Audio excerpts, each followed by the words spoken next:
Saudade. Pois é, uma palavra que todo mundo fala que é impossível de traduzir. Mas o que ela significa de verdade, lá no fundo? Hoje, a gente vai mergulhar de cabeça nessa emoção. E para guiar a gente, vamos usar a jornada de um poema. A ideia aqui é fazer uma desconstrução, sabe? Visual e emocional, da obra de Belteshazzar, o mestre, para tentar entender que alquimia é essa por trás desse sentimento tão complexo. Bom, para todo mundo partir do mesmo ponto, vamos dar uma olhada na definição de dicionário. Saudade, um estado emocional profundo de nostalgia ou um anseio melancólico por algo ou alguém que se ama. Ok, mas a gente sabe que uma definição é só o começo, né? A verdadeira compreensão está nos detalhes, na jornada que a saudade provoca na gente. E toda jornada começa com um primeiro passo, ou, nesse caso, com uma faísca. A primeira fase que a gente vai explorar é justamente essa, a faísca da saudade, aquele momento exato em que a ausência se instala de vez. Beijo que arde antes da partida, um sopro breve, promessa contida. Olha a força desses versos. É bem aqui que tudo começa. A análise chama isso de a faísca inicial. É interessante porque o fim do contato físico, a despedida, é o que dá o start na memória. Aquele beijo que arde não é um ponto final de jeito nenhum, é a ignição. É o que vai alimentar todo o processo emocional que vem depois. Certo. Agora a gente avança para a próxima etapa, onde aquela faísca começa a ganhar corpo.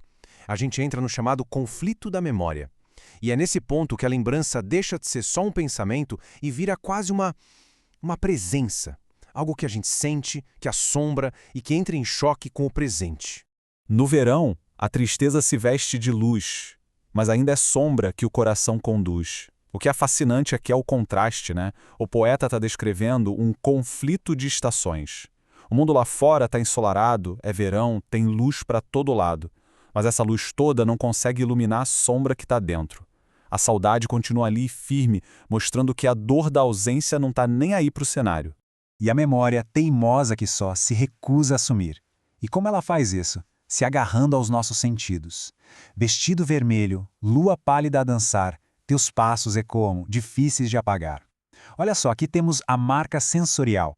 Não é uma lembrança abstrata, é uma imagem potentíssima. O vermelho vibrante contra a lua pálida. E não é só imagem, tem som também. Os passos que não param de ecoar. A memória se torna quase física, palpável. Vamos seguir em frente para ver no que isso dá. Esse peso constante da memória acaba levando a gente para uma fase nova, a inércia do tempo. Sabe aquela sensação de estar paralisado, preso num momento que simplesmente não passa? O fogo no ar, os fios a cantar e eu, em silêncio, só sei te esperar. O mundo ao redor tá elétrico, fulgo, movimento, barulho, mas o eu lírico tá como? Imóvel, em silêncio, paralisado pela espera. Essa é a tal da inércia da saudade. É um sentimento de desconexão total. É como assistir a vida acontecendo do outro lado do vidro, enquanto por dentro o relógio simplesmente parou. E aí a gente entende a dimensão desse vazio. Se o céu perde o sol ao amanhecer, eu perco teu riso, teu jeito de viver. O poema eleva essa perda pessoal a uma escala cósmica. A ausência da pessoa amada é comparada a um eclipse emocional, a perda do próprio sol.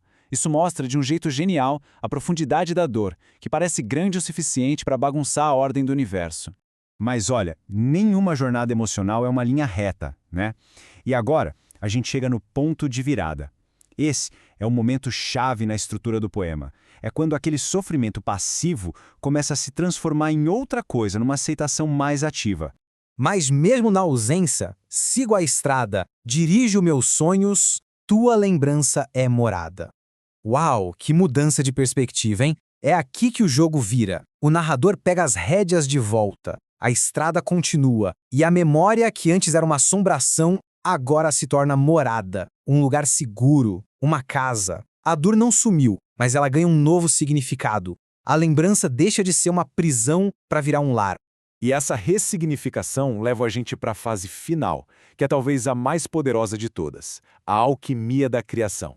É aqui que toda aquela energia emocional da saudade é transformada em algo concreto, em arte. E no coração dessa alquimia toda, a gente encontra a tese central do poema. Essa frase: transformo em poesia essa eletricidade.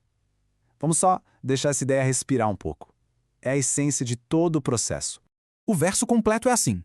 E se o verão insiste em ser saudade, transformo em poesia essa eletricidade. Tá aí, a transmutação da dor em arte, preto no branco. A saudade, com toda aquela energia pesada, latente, deixa de ser um fardo e vira matéria-prima. A eletricidade da perda é canalizada, é reaproveitada e vira combustível para a criação.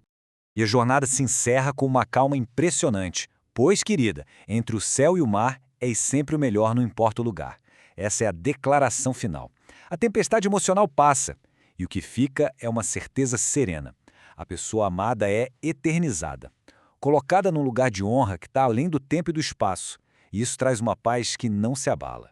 Agora que a gente desmontou cada pedacinho, vamos ouvir o poema inteiro, do começo ao fim, para sentir o fluxo completo dessa viagem emocional.